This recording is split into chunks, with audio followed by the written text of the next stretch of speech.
Mind का हमारे focus बढ़ाने का और एक तरीका है। हम लोग जिसे इंद्रिय संयमन बोलते हैं या फिर सेंसेस को कंट्रोल में रखने से हम लोग माइंड का फोकस जो है और अच्छी तरह से बढ़ा सकते हैं।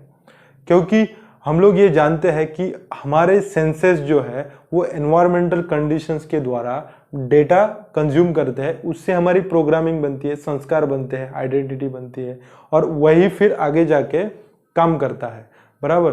तो अगर हम लोग हमारे सेंसेस को कंट्रोल रख पाए, इंद्रियों को संयमित कर पाए, तो होगा ये कि माइंड अच्छी तरह से फोकस कर पाएगा।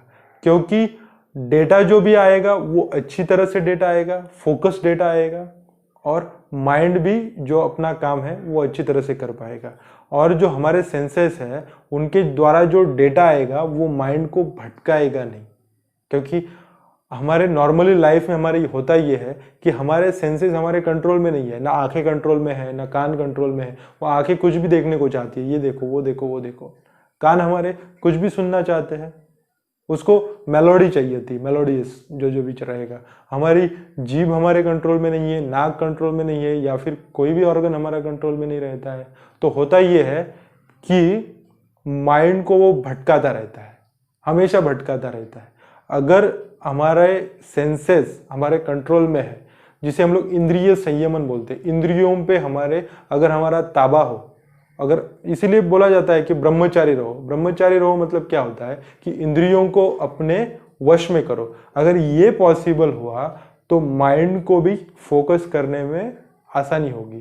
तो इसीलिए वो चीज़ बोली जाती थी कि ब्रह्मचर्य का पालन करो। तो दोस्तों, ब्रह्मचर्य का भी अपने जीवन में अपने माइंड को फोकस करने में बड़ा हिस्सा होता है।